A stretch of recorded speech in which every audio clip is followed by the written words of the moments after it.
opponent by a 15-to-1 margin.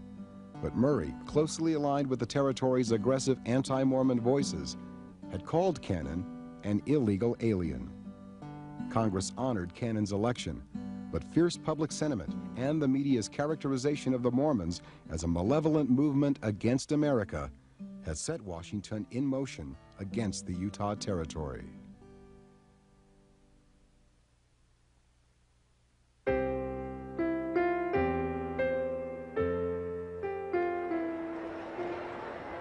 In March of 1881, a 50-year-old former Union Army general and minister in the Disciples of Christ took the oath of office as President of the United States.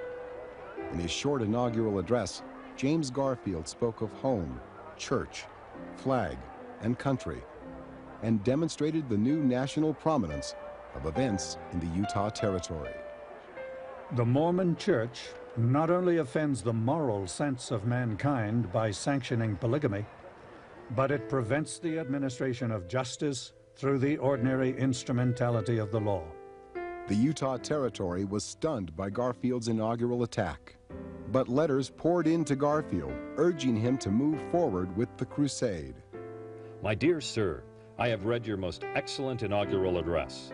Nothing would distinguish your administration more honorably than an effectual suppression of this monstrous religio-political barbarism of Mormon polygamy. God bless you. William T. Vail, M.D., Manhattan, Kansas. Garfield served only 200 days before being assassinated, but his vice president, Chester Arthur, renewed the call on Congress to solve what was being called the Mormon question. The government of the Territory of Utah is won by polygamists in defiance of the statutes of the United States and all civilized Christian understanding. The object of the bill is to take the political power in the territory out of the hands of this body of tyrants. George F. Edmunds. A senator from Vermont thought he had the answer for the Mormon question. George Edmunds introduced a law aimed at attacking polygamy and destroying the Mormon political presence in the Utah Territory. In 1882, Church Representative John Henry Smith watched Congress's final vote on the Edmunds Act. The Republicans were filled with venom and were bent upon the accomplishment of their purpose.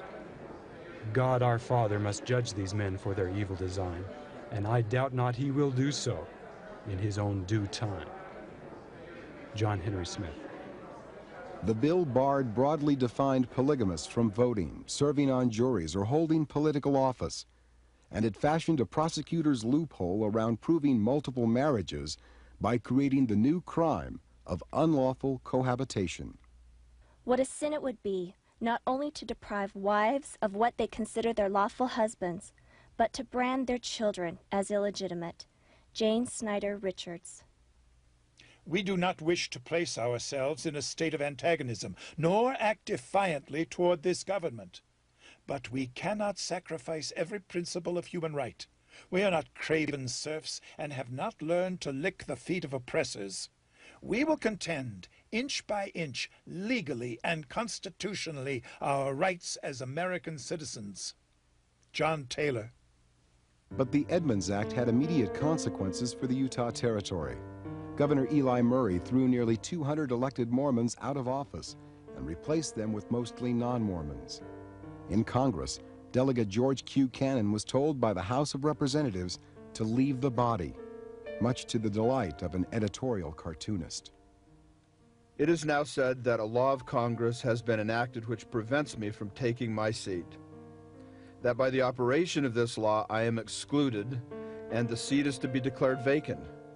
I pity any gentleman who, with nothing but popular sentiment to sustain him, is willing to trample upon the Constitution and the law to strike down a people against whom popular sentiment is strong. George Q. Cannon. The popular sentiment also crushed another bid for Utah statehood brought to Congress by Cannon's replacement, John T. Kane. Kane, a Mormon who did not practice polygamy, had urged leaders to drop the image-laden label of Deseret after nearly 25 years of failed efforts to gain admission. We tried 3 times to get admission as a state under the name of Deseret and failed. Deseret may be a sweet name, but it has a sting. John T. Kane. But the 1882 bid for statehood, like its predecessors, came at the worst possible time. Rather than admit Utah to the Union, Congress intended to exert even more direct control over the territory. For in 1882, a 5-member commission arrived from the East to administer the political future of the Utah Territory. They were called the Utah Commission, and their first step was to create a test oath for voters. I solemnly swear that I do not live or cohabit with more than one woman in the marriage relation. Utah Commission Test Oath, 1882. The Edmunds Act said that if you were a practicing polygamist, you couldn't vote, you couldn't hold public office. The oath simply was a way of affirming that. Thousands of Mormons were stripped of the right to vote, a move cheered by the non-Mormon Liberal Party of Utah. For the first time in the history of this territory, it has become possible for her free citizens to cast their votes with a certainty that they will be fairly and honestly counted. The Edmunds Bill has made it possible for an election conducted in this territory to be something more than a farce. And what the commission does is to appoint about a third of the election officials from the Mormon community, a third from the apostate community, that is people who had left the Mormon church, and a third from the Gentiles. But that gives the non-Mormons, you see, a majority among election officials, and it allows them at certain critical junctures to manipulate the elections in such a way that you can disfranchise Latter-day Saints. After 1 year, the Utah Commission filed an enthusiastic report to Washington. No person living in polygamy has been permitted to vote at any election or to be voted for any office. 15,000 persons have been disfranchised to the operations of the law as administered by this commission. The Utah commissioners, viewed by Mormons as an affront to political freedom, were viewed as heroes on the other side of Utah's religious chasm. But for national voices clamoring for a final solution, the notion of a slow and steady political victory was not enough. In my opinion, nothing but a great national revolution will ever touch it. The days for peaceful solutions of this question are past. Mormonism is gathering momentum. A few batteries on a hill east of Salt Lake might once have put a quietus on this great outrage, but not now. God only knows by what national exhaustion the curse is to be extirpated. But go it must. Reverend DeWitt Talmadge. The Utah Territory was in turmoil. The split between Mormon and non-Mormon had never been greater. Federal authority and power were on one side.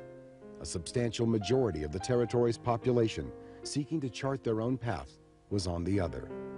Then, in December 1883, the President of the United States proposed a drastic step.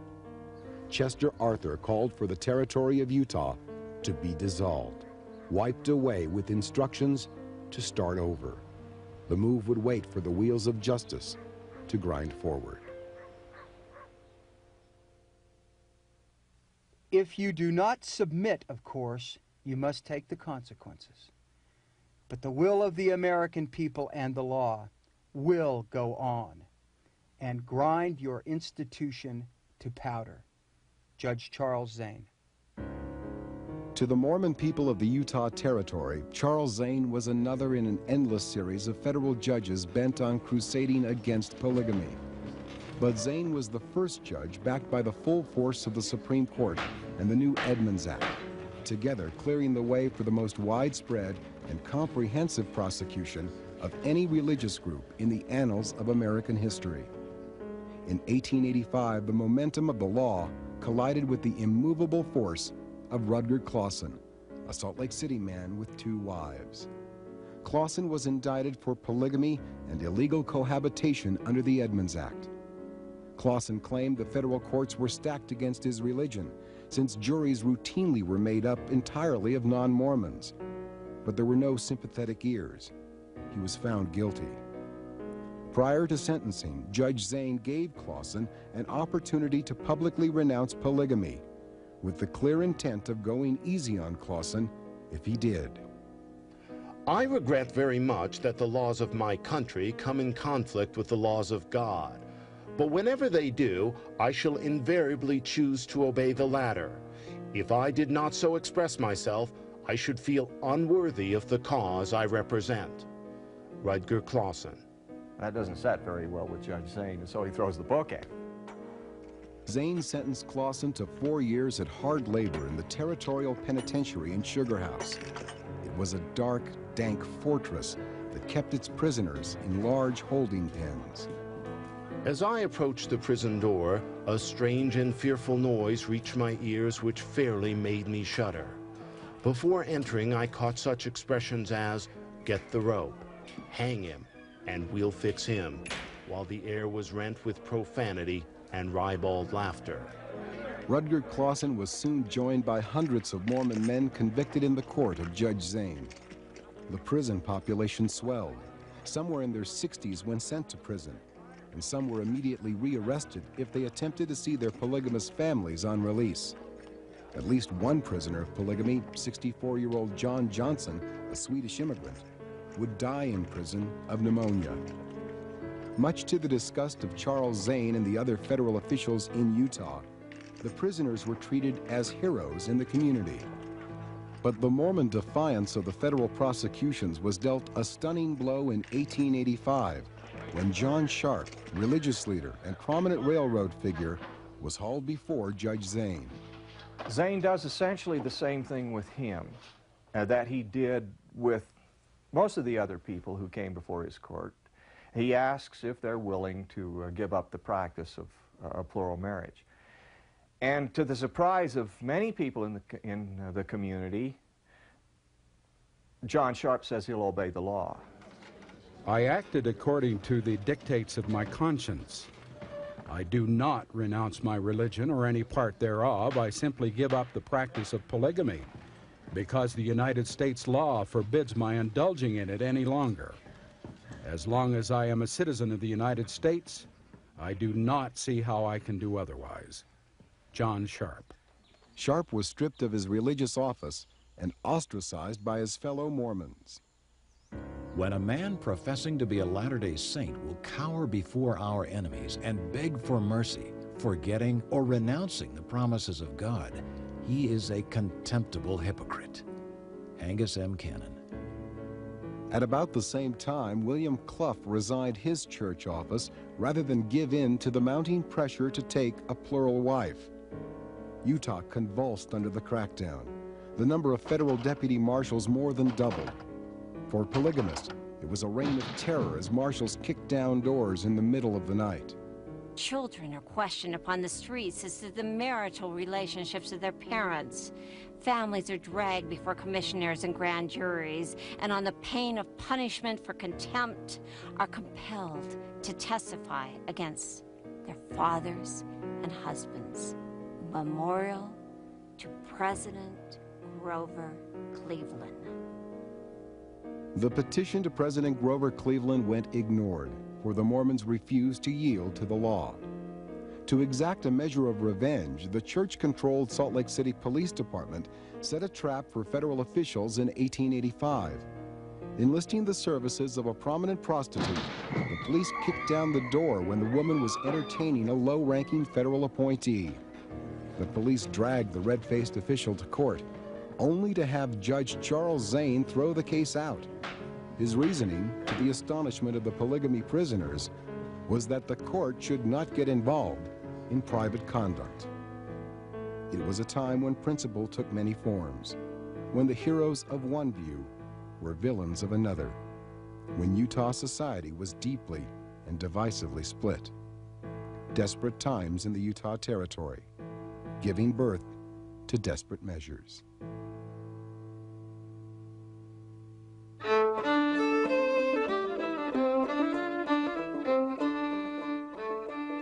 Prominent people in every community, every town, ended up going into hiding to avoid arrest. But it wasn't just the men. Their polygamous wives went into hiding. And their children had to go into hiding because a child could be arrested and forced to testify against its father. And that testimony of a child could also